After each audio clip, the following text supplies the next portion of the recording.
आप सभी का स्वागत है विक्रमास्त्र पे। फ्रेंड्स, जैसा कि आप जानते हैं कि एसएससी का सीएचएसएल का एग्जाम शुरू हो चुका है। सीएचएसएल का कल से ही, जैसा कि हमने अभी तक आपको जैसा कि पता होगा, अगर आप नहीं जानते हैं तो आप हमारे चैनल पे आ सकते हैं। लाइव हम आंसर का एनालिसिस करते हैं, मतलब क्या, क्वेश्चन के आंसर का एनालिसिस करते हैं। जैसे ही पेपर हो जाता है, हमारे जितने भी स्टूडेंट्स जो कि पेपर दे रहे होते हैं उनसे हम कांटेक्ट करते हैं और क्या करते हैं, हम क्वेश्चन जानने की कोशिश करते हैं। उस क्वेश्चन का रिव्यू करके हम आंसर की प्रोवाइड करने की कोशिश करते हैं, ताकि आपका जो अगला एग्जाम होने वाला हो, मतलब कि अगले किसी और शिफ्ट में या फिर किसी और दिन में एग्जामिनेशन होने वाला हो, तो आपको काफी क्लियर नॉलेज मिल जाएगी पेपर किस तरह से आ रहा है, पेपर का पैटर्न क्या है, कौन से वैसे थीम है जिससे एसएससी क्वेश्चन पूछ रहा है। तो मतलब कि ये सारी चीजें आपका क्लियर हो जाएगा। तो चलिए स्टार्ट करते हैं आज के इस लेक्चर को, जिसमें कि हम समझेंगे कि ऐसे कौन से इंपॉर्टेंट आर्टिकल्स हैं जहां से एसएससी क्वेश्चन पूछ रहा है। तो फ्रेंड्स, जैसा कि मैं आपको बताऊं, जैसा कि आप सभी जानते भी होंगे, अगर आपके फ्रेंड्स ने पेपर दिया होगा और उनसे आपकी बातचीत हुई होगी तो उन्होंने बताया होगा कि कुछ ऐसे इंपॉर्टेंट आर्टिकल्स हैं जो कि एसएससी बार बार पूछ रहा है। मतलब कि आर्टिकल 12 से लेकर आर्टिकल 90 के बीच जितने भी आर्टिकल्स हैं वहां से एसएससी क्वेश्चन पूछ रहा है। और आर्टिकल 76 तो ऐसा आर्टिकल है जो कि 2 बार पूछ चुका है 2 दिनों में। मतलब कि इसकी फ्रीक्वेंसी देखिए, 2 दिनों में 2 बार ये क्वेश्चन आ चुका है। मतलब कि कितना इंपॉर्टेंट हो गया आर्टिकल, ये वाले आर्टिकल। वही अगर मैं फंडामेंटल राइट्स की बात करूं तो जैसा कि मैंने देखा है, अब तक कुल मिला के 6 शिफ्ट हो चुके हैं, कल से मिला के अब तक। इन 6 शिफ्ट्स में फंडामेंटल राइट से कम मैंने 8 to 10 क्वेश्चन देखे होंगे जो कि सिर्फ और सिर्फ फंडामेंटल राइट से आर्टिकल से रिलेटेड क्वेश्चन पूछा गया है कि इस आर्टिकल में कौन से प्रोविजन को मेंशन किया गया हमारे कॉन्स्टिट्यूशन के अंदर में। और आज तो हद हो गई, आज तो फंडामेंटल ड्यूटी से भी क्वेश्चन पूछ दिया गया है। जैसा कि आपको पता है कि हमारे कॉन्स्टिट्यूशन में सिर्फ एक ही आर्टिकल है जो कि डेडिकेटेड है किसके लिए, फंडामेंटल ड्यूटीज के लिए। तो आपको इसको भी पढ़ लेना जरूरी, जो कि अभी मैं आगे चल के एक्सप्लेन भी करूंगा। और अगर आपका एग्जाम आने वाले कुछ दिनों में है तो आप कल हमारे साथ जुड़े, जो हम लाइव शुरू कर रहे हैं उस लाइव में आए और हमारे साथ आप शेयर कर सकते हैं अपनी प्रॉब्लम्स को। और जो अगर आपको लगता है कि कुछ ऐसे थीम्स हैं जिसपे कि आपकी कमांड उतनी अच्छी नहीं है, अगर आप चाहते हो तो हम उस पर भी वीडियोस बना देंगे। आप इस वीडियो के कमेंट बॉक्स में अपने टॉपिक को आप कमेंट कर सकते हैं और उस पे हम उस पे वीडियो बनाएंगे। चलिए स्टार्ट करते हैं आज के इंपॉर्टेंट आर्टिकल्स के लेक्चर को। इसमें जो बेसिक्स जो आर्टिकल्स है, सबसे पहले जो आर्टिकल 1 है, बहुत से स्टूडेंट को आर्टिकल 1 के बारे में नहीं पता होता। वो दुनिया भर के आर्टिकल 500 के अराउंड आर्टिकल याद करके बैठ के रहते हैं, लेकिन उनसे कोई पूछ दे कि आर्टिकल 1 क्या है तो नहीं बता पाते। तो आर्टिकल 1 में हमारे कंट्री का नाम बताया गया है कि India it is Bharat is the name of the country. उसके बाद अगर हम बात करें आर्टिकल 2 की, तो आर्टिकल 2 में बताता है कि किसी भी स्टेट को कैसे हम एडमिशन कर सके। मतलब कि किसी भी स्टेट को अपने राज्य के संघ में मिलाने का कौन सा प्रोविजन है, कौन सी प्रक्रिया है, ये आर्टिकल 2 के तहत हमें पता चलता है। आर्टिकल 3 क्या बताता है? आर्टिकल 3 बताता है कि किस तरीके से हम नया स्टेट बना सकते हैं, किस तरीके से हम किसी भी स्टेट की बाउंड्रीज को कम कर सकते हैं, किस तरीके से एग्जिस्टिंग स्टेट का ऑल्टरेशन कर सकते हैं, उसके एरिया को कम कर सकते हैं, ये बताया जाता है हमारे आर्टिकल 3 में। तो फ्रेंड्स, ये 3 आर्टिकल जो है कि इतना ये तो फ्रिक्वेंटली पूछे नहीं जाते हैं, लेकिन अगर आप सिटीजन हैं इंडिया के तो आपको ये जान लेना बहुत जरूरी है कि आखिर आर्टिकल 1, आर्टिकल 2 और आर्टिकल 3 से हमारा क्या संबंध है, यानी कि इन आर्टिकल्स में ऐसे कौन कौन चीजों को मेंशन किया गया है। अब चलिए आगे बढ़ते हैं। वही आर्टिकल 5 की बात करें तो आर्टिकल 5 सीधा याद रखना है कि आर्टिकल 5 आपको सिटीजनशिप से रिलेटेड है और ये पार्ट 2 में है। मतलब कि पार्ट 2 में आर्टिकल 5 से आर्टिकल 11 का मेंशन किया गया और जो पिछला आर्टिकल्स था, पिछले जो आर्टिकल्स थे 1 से 3 तक, वो पार्ट 1 में है। तो पार्ट 2 में जो आर्टिकल्स दिए गए हैं हमारे सामने, वो आर्टिकल 5 और आर्टिकल 5 का सीधा सा मतलब है सिटीजनशिप। सिटीजनशिप कब है, मतलब किसी भी पर्सन का सिटीजनशिप कैसे प्रूफ होता है इंडिया के अंदर में। अगर आपके माता पिता, आपके दादा या फिर आपके नाना जी कॉन्स्टिट्यूशन बनने के टाइम पे इंडिया में थे तो आप इंडिया के सिटीजन हो गए। जैसे कि इसी के आधार पे एंग्लो इंडियंस को भी इंडिया का सिटीजनशिप दिया गया था। उससे आर्टिकल 6 जो है वो राइट्स ऑफ सिटीजनशिप की बात करता है, कुछ सर्टेन पर्सन को who migrated to India from Pakistan. जैसा कि आपको पता है कि 1947 में हमारे कंट्री का विभाजन हो गया था। जब विभाजन हुआ, पार्टीशन हुआ, मैं बाइलिंगुअल होके चल रहा हूँ। बाइलिंगुअल इसलिए होके चल रहा हूँ क्योंकि हमारे बहुत ऐसे फ्रेंड्स हैं, हमारे बहुत ऐसे स्टूडेंट्स हैं जो कि काफी मतलब हिंदी माध्यम से हैं, तो उनको भी हम साथ लेकर चल रहे हैं। और एक्सप्लेनेशन जो होगी हिंदी में होगी और जहाँ पे लिखा हुआ होगा क्या होगा, इंग्लिश में। तो जो विभाजन या फिर पार्टीशन के टाइम पे जो लोग पाकिस्तान से इंडिया आए थे उनको भी नागरिकता दे दी गई थी आर्टिकल 6 के तहत। आर्टिकल 10 बताता है कि सिटीजनशिप के लिए कौन कौन से राइट्स होने चाहिए। आर्टिकल 11 बताता है कि parliament to regulate right of the citizenship by law, मतलब कि ऑथराइज्ड कौन है सिटीजनशिप के लिए? ऑथराइज्ड कौन है? वो पार्लियामेंट है, स्टेट लेजिस्लेचर नहीं है। आगे बढ़ते हैं, मतलब ये कि अगर इनके बीच कोई भी आ जाए आपके पास आर्टिकल, तो आप आंख मूंद कर किस पे मारेंगे? टिक, टिक नहीं क्लिक, क्योंकि अभी ऑनलाइन बेस्ड एग्जामिनेशन हो रहा है आपका, तो आप किस पे क्लिक करेंगे? सिटीजनशिप जैसी आपको दिख जाए आपको टिक, आपको क्लिक कर देना है, टिक नहीं करना है, क्लिक कर देना है। चलिए आर्टिकल 12 की अगर हम बात करें तो आर्टिकल 12 में क्या है? Definition of the state. यहाँ सब थोड़ा टाइपिंग मिस्टेक हो गया है। डेफिनेशन ऑफ द स्टेट है, मतलब कि स्टेट का क्या डेफिनेशन होना चाहिए। हम ज्यादा डेप्थ में नहीं जाएंगे, अगर आपको ज्यादा डेप्थ में नॉलेज चाहिए तो आप हमारे यूट्यूब इसी वीडियो के कमेंट में, आप कमेंट सेक्शन में आप कमेंट करेंगे और वहां मैं हर आर्टिकल को काफी डेप्थ में जाके उसको मैं एक्सप्लेन करूंगा। तो फिलहाल आर्टिकल 12 जो है वो डेफिनेशन है स्टेट का कि स्टेट किसको कहते हैं। फिलहाल आप इतना ही याद रखिए क्योंकि आपका एग्जामिनेशन काफी निकट है। आर्टिकल 13 की अगर बात करें तो आर्टिकल 13 काफी विवादित आर्टिकल और पूछा भी नहीं जाता है, तो इसको खैर आप इग्नोर करेंगे। कंसिस्टेंसी के साथ लॉ का फंडामेंटल राइट्स का अभी ऐसे समझ में नहीं आएगा, इसको काफी एक्सप्लेनेशन की जरूरत है, तो आप इसको रख लें। वही आर्टिकल 14 की बात करें तो इक्वालिटी बिफोर द लॉ, मतलब ये आर्टिकल तो बहुत बार पूछा जा चुका और एक काफी इंपॉर्टेंट आर्टिकल है। और आर्टिकल 14 से आर्टिकल 18 तक इक्वालिटी की ही बात करता है। किस तरह का इक्वालिटी होना चाहिए इंडिया के अंदर में, कैसे कैसे इक्वालिटी होना चाहिए इंडिया के अंदर में, तो जितने भी राइट्स टू इक्वालिटी या फिर राइट्स ऑफ इक्वालिटी उसके बारे में बात करता है आर्टिकल 14 से लेकर आर्टिकल 18 के बीच का। और ये पार्ट थर्ड हमारे कॉन्स्टिट्यूशन का। चलिए आगे बढ़ते हैं। आर्टिकल 15 की बात करें तो कोई भी व्यक्ति डिस्क्रिमिनेशन नहीं कर सकता है। किस बेसिस पे डिस्क्रिमिनेशन नहीं कर सकता है? और डिस्क्रिमिनेशन नहीं कर सकता है किसी के जाति पे, किसी के धर्म के, किसी के लिंग पे और किसी के जन्म के स्थान पे, और किसी भी तरह का डिस्क्रिमिनेशन नहीं कर सकता। आर्टिकल 16 में मेंशन है कि अपॉर्चुनिटी, मतलब कि पब्लिक एम्प्लॉयमेंट में हर किसी को राइट है कि आप उसको जॉब ले सकते हैं। अगर आप सर्टेन या फिर अगर आप किसी खास हिस्से से आते हैं देश के, तो आपके पास राइट है कि आप वहां पे नौकरी ले सकते हैं। वही आर्टिकल 17 की अगर हम बात करें तो आर्टिकल 17 हमको बताता है कि अनटचेबिलिटी, मतलब कि हमारे देश का सबसे जो बड़ी सामाजिक बुराई थी अनटचेबिलिटी, मतलब ये कि छुआछूत से भी एबोलिशन की बात करता है आर्टिकल 17। वही आर्टिकल 18 की बात करें तो कुछ टाइटल्स जैसे लोगों को मिले होते थे, महाराजा धीराज, तो राय बहादुर, इस तरह के टाइटल्स को हटा दिया गया था। लेकिन हाँ, इसमें कुछ ऐसे टाइटल्स थे जो कि इनहेरिटेंस नहीं थे, मतलब कि खानदानी वंशानुगत नहीं आते जा रहे थे। जैसे कि आपको पता होगा भारत रत्न, तो हम बोलते हैं ना कि भारत रत्न डॉक्टर APJ अब्दुल कलाम, हम बोलते हैं कि भारत रत्न डॉक्टर राजेंद्र प्रसाद, हम बोलते हैं भारत रत्न सचिन तेंदुलकर। तो जो इंसान ने अपनी मेहनत से कमाई है वो आप टाइटल रख सकते हैं। जैसे कि PhD में लोग डॉक्टर लगाते हैं, तो इस तरह के टाइटल्स पद्मश्री, पद्म भूषण, पद्म विभूषण आप ये लगा सकते हैं, लेकिन आप महाराजा धीराज, राय बहादुर ये आप यूज नहीं कर सकते। खैर नेक्स्ट 19, ये काफी इंपॉर्टेंट आर्टिकल है। इस आर्टिकल से हर एग्जामिनेशन में क्वेश्चन आया ही आया है, आप प्रीवियस से उठाकर देख लो। इसमें 6 तरह के राइट्स को के बारे में दिया गया है कि स्पीच एंड एक्सप्रेशन को मेंशन किया गया है हमारे कॉन्स्टिट्यूशन में, मतलब कि आपके पास राइट्स है कि आप अपने एक्सप्रेशन को एक्सप्रेस कर सकते हैं, आप जो चाहें उसको बोल सकते हैं। विदाउट आर्म्स के साथ आप क्या कर सकते हैं, कुछ लोग एक जगह पे इकट्ठे होकर किसी मूवमेंट को, किसी स्पीच को, किसी सेमिनार को कर सकते हैं, लेकिन आपके पास आर्म्स नहीं होने चाहिए। एसोसिएशन और यूनियंस, आप किसी भी तरह का एसोसिएशन बना सकते हैं, किसी भी तरह का यूनियन बना सकते हैं। इंडिया के किसी भी पार्ट में आप घूम सकते हैं और इसी के साथ साथ आप अपने प्रोफेशन को प्रैक्टिस कर सकते हैं, मतलब कि किसी भी तरह का ट्रेड और बिजनेस कर सकते हैं। ऐसा कोई लिमिटेशन नहीं कि आप ये काम नहीं कर सकते, आप वो काम नहीं कर सकते। हर किसी के पास राइट है हर किसी तरह का काम करने का। ये कहाँ मेंशन किया गया? ये मेंशन किया गया आर्टिकल 19 में। अब आगे बढ़ते हैं।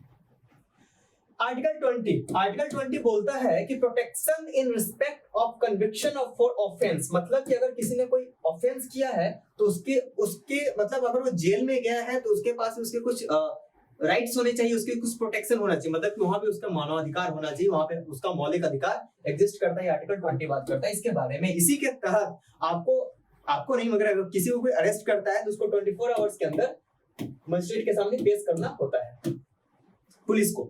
आर्टिकल 21 बात करता है protection of life and personal liberty की, और आर्टिकल 21A जिसको कि बाद में कॉन्स्टिट्यूशनल अमेंडमेंट एक्ट के तहत लाकर हमारे कॉन्स्टिट्यूशन में इंसर्ट किया गया था। इस आर्टिकल के बारे में मैं आगे बताऊंगा, मतलब कि एलिमेंट्री एजुकेशन की बात है, DPSP में भी है, तो मैं इस आर्टिकल को वहीं पे एक साथ कंसोलिडेटेड वे में आपको एक्सप्लेन करूंगा। चलिए आगे बढ़ते हैं। आर्टिकल 22 क्या बोलता है कि अरेस्ट एंड डिटेंशन में भी कुछ मेरे पास राइट होना चाहिए, प्रोटेक्शन होना चाहिए। अगर हम अरेस्ट हो गए हैं तो उसके लिए भी हमारे पास कुछ ना कुछ प्रोटेक्शन तो होना ही चाहिए। आर्टिकल 23 ये कल आ चुका है। कल के पेपर में ये क्वेश्चन पूछा गया है, एसएससी ने पूछा है कल वाले पेपर में कि आर्टिकल 23 का मेंशन आर्टिकल 23 क्या बोलता है, वुमेन और फोर्स्ड लेबर को आपको क्या करता है, प्रोहिबिटेड करता है। मतलब कि अब किसी भी तरह का ट्रैफिकिंग नहीं होगा, किसी भी तरह का फोर्स, जिसको बोलते हैं ना बंधुआ मजदूर, तो अब किसी भी तरीके के बंधुआ मजदूरी नहीं कराई जाएगी किसी के भी द्वारा। ये कौन सा आर्टिकल बोलता है, आर्टिकल 23। और वही आर्टिकल 24 की बात करें तो आर्टिकल 24 बोलता है कि आप बच्चों से किसी भी तरह का काम नहीं करा सकते। 14 ईयर्स कम एज के बच्चों से आप माइंस में और फैक्ट्रीज में काम नहीं करा सकते। वही अगर हम बात करें आर्टिकल 25 की, तो आर्टिकल 25 बोलता है कि free profession, practice and propagation of religion. मतलब कि आप अपने रिलीजियस बिलीफ को प्रोरोगेट कर सकते हैं, प्रोपोगेट कर सकते हैं, मतलब कि एक से दूसरे जगह पे बढ़ा सकते हैं, किसी को अपने धर्म की दीक्षा दिला सकते हैं, दीक्षा दे सकते हैं। वही आप उसको प्रैक्टिस भी कर सकते हैं और आप उसको प्रोफेस भी कर सकते हैं। अपने रिलीजियस अफेयर्स, ये क्वेश्चन तो आज आया था आर्टिकल 26। मतलब कि मैं बताते चल रहा हूँ कि कौन सा आर्टिकल इंपॉर्टेंट है, कौन से आर्टिकल से क्वेश्चंस आ चुके हैं, ताकि ये आर्टिकल्स आप किसी भी हाल में बाय हार्ट कर ले। तो आर्टिकल 26 से बोलता है कि आपको क्या करना है, आपके पास राइट है कि आप अपने रिलीजियस अफेयर्स को कैसे मैनेज करना है, ये आपके पास राइट है। इसमें आपको स्टेट इंटरफेयर नहीं करेगा। और स्टेट बोल रहा हूँ तो स्टेट का मतलब बिहार, यूपी, तेलंगाना और उत्तर प्रदेश नहीं है। स्टेट का मतलब इंडिया है।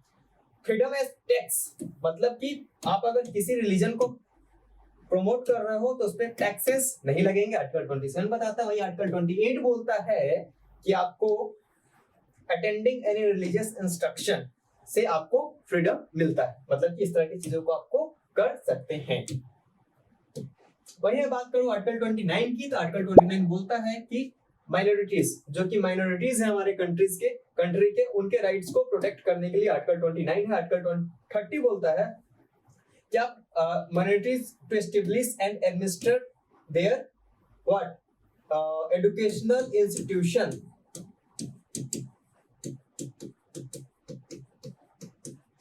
मतलब कि आप अपने एजुकेशनल इंस्टीट्यूशन को एस्टेब्लिश कर सकते हैं आर्टिकल 30 के आधार पर। वहीं आर्टिकल 32 की बात करें तो रेमेडीज दिया गया, फंडामेंटल राइट्स। आखिर इतने सारे फंडामेंटल राइट्स तो आ गए मेरे पास, मैं इसे कैसे अवेल करूं, तो इसके लिए 6 तरह के रिट्स हैं, मैंडेमस, हेबियस कॉर्पस, सेरिसरी, तो कोवरंटो, इस तरह के बहुत से रिट्स दिए गए हैं। 6 तरीके के रिट्स हैं। इन 6 तरीके के रिट्स के जरिए आप अपने फंडामेंटल राइट्स को प्रिजर्व और सुरक्षित रख सकते हैं।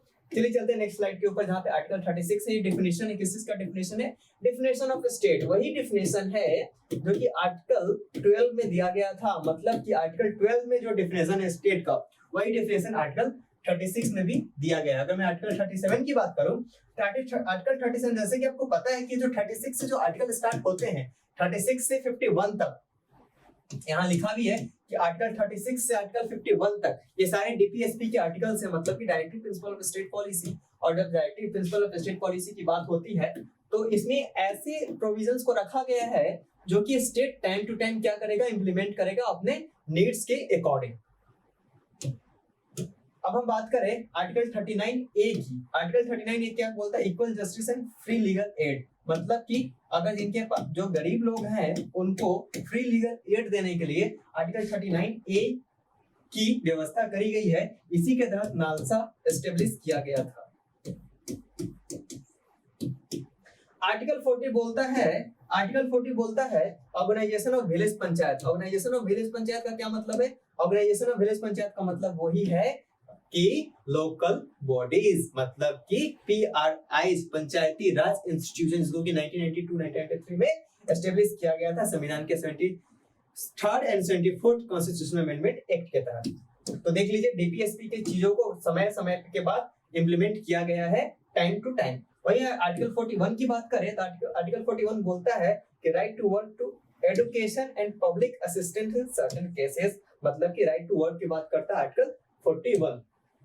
वही आर्टिकल 43 की बात करें तो आर्टिकल 43 बोलता है लिविंग वेजेस फॉर वर्कर्स, मतलब कि उनके लिए जो भी वेजेस हैं, जो भी उनका जो वेतन है उसकी व्यवस्था करने के लिए आर्टिकल 43 में कुछ चीजें मेंशन करी गई हैं।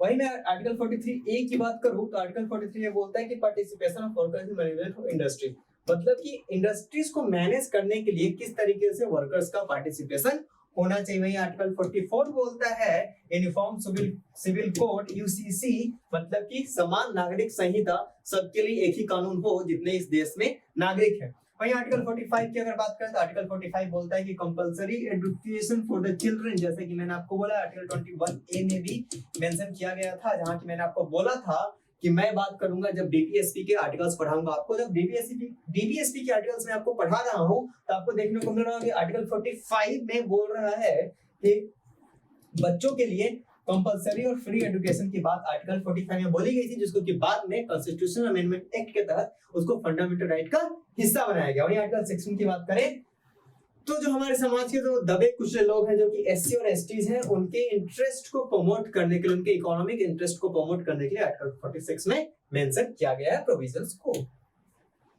वहीं आर्टिकल 47 की बात करें तो आर्टिकल 47 बोलता है कि न्यूट्रिशन, पब्लिक हेल्थ, ये सारी चीजें आर्टिकल 47 बोलता है पब्लिक हेल्थ के बारे में। वहीं आर्टिकल 48 क्या बोलता है, organisation of agriculture and animal husbandry, agriculture को प्रमोट करना, एग्रीकल्चर को ऑर्गेनाइज करना और एनिमल हस्बेंड्री को प्रमोट करना आर्टिकल 48 का कहना है। वहीं आर्टिकल 49 बोलता है कि protection of movement and places objects of national importance होगा, मिसप्रिंट हो गया है, ये मिसटाइप हो गया है, नेशनल इंपॉर्टेंस की चीजों को कैसे हम प्रोटेक्ट करके रखें, ये आर्टिकल 49 में मेंशन है। वहीं आर्टिकल 50 की बात करें तो separation of judiciary from executive, मतलब एग्जीक्यूटिव से जुडिशरी को अलग किया गया है आर्टिकल 50 में। आर्टिकल 51 बहुत ही इंपॉर्टेंट आर्टिकल है, इस मात्र एक ऐसा आर्टिकल इसमें कि इंटरनेशनल पीस एंड सिक्योरिटी की बात करी गई है, तो आप बिल्कुल याद रखेंगे। वहीं आर्टिकल 51(1)(a) की मैं बात करूं तो आर्टिकल 51(a) इसमें फंडामेंटल ड्यूटीज के बारे में बोला कि आप अगर आई थिंक इवनिंग वाले या फिर आफ्टरनून वाले लाइव को आप देखेंगे तो वहां मैंने फंडामेंटल ड्यूटीज को बहुत अच्छे से डिस्क्राइब किया, अभी जाकर आप देख सकते हैं। तो इससे जस्ट पहले का जो लाइव था, जो कि एनालिसिस था क्वेश्चंस की जो कि एसएससी के द्वारा पूछे गए थे। वहीं अगर मैं बात करूं आर्टिकल 52 की तो द प्रेसिडेंट ऑफ इंडिया के बारे में आर्टिकल 52 बताता है। वहीं आर्टिकल 53 बोलता है कि executive power of the union, मतलब कि एग्जीक्यूटिव कैसे चलेगा, यूनियन कहने का मतलब भारत देश का जो एग्जीक्यूटिव चलाने की जिम्मेवारी है और उसकी रिस्पॉन्सिबिलिटी है, वो बात करता है आर्टिकल 53 में। आर्टिकल 54 की बात करें, एक क्वेश्चन पूछा जा चुका है, आज ही पूछा जा चुका है एसएससी के द्वारा। वही आर्टिकल 54 की बात करें तो प्रेसिडेंट के इलेक्शन की बात करता है आर्टिकल 54। वही आर्टिकल 61 की बात करें तो ये क्या बोलता है, इम्पीचमेंट ऑफ द प्रेसिडेंट, मतलब कि महाभियोग की अगर बात करें तो कौन सा आर्टिकल है, आर्टिकल 61, बहुत वेरी वेरी इंपॉर्टेंट आर्टिकल।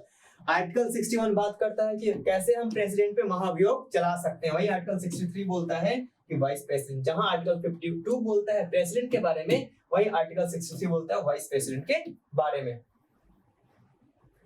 वही अगर आर्टिकल 64 की बात करें तो बहुत इंपॉर्टेंट आर्टिकल है पॉलिटी के हिसाब से। वाई, बिकॉज आर्टिकल 64 बोलता है वाइस प्रेसिडेंट क्या होंगे, एक्स ऑफिशियल चेयरपर्सन होंगे council of the state. Council of the state का क्या मतलब है, राज्यसभा के जो स्पीकर होते हैं कौन होते हैं, वाइस प्रेसिडेंट ऑफ इंडिया होते हैं। कहां मेंशन है आर्टिकल 64 में। वही आर्टिकल 66 की बात करें तो इलेक्शन ऑफ वाइस प्रेसिडेंट, मतलब कि जहां पे आर्टिकल 54 में इलेक्शन ऑफ प्रेसिडेंट का मेंशन था, वही आर्टिकल 66 में किसका मेंशन है, election of vice president.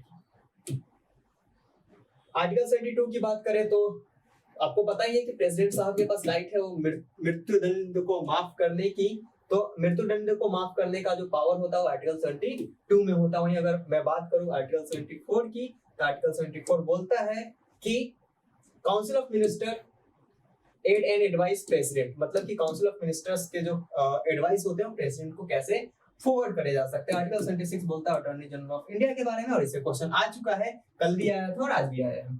Article 79 की अगर बात करें तो कॉन्स्टिट्यूशन ऑफ पार्लियामेंट को कैसे बनाया जाएगा, पार्लियामेंट का कैसे निर्माण होगा, उसके बारे में बात किया गया है। पार्लियामेंट की बिल्डिंग के बारे में मैं नहीं बात कर रहा हूँ, पार्लियामेंट के हाउसेस के बारे में बात कर रहा हूँ। आर्टिकल 80 बोलता है कि राज्यसभा का क्या कॉम्पोजिशन होना चाहिए, जो कि आपको पता है कि राज्यसभा को क्या बोलते हैं, राज्यसभा को बोलते हैं upper house of the parliament.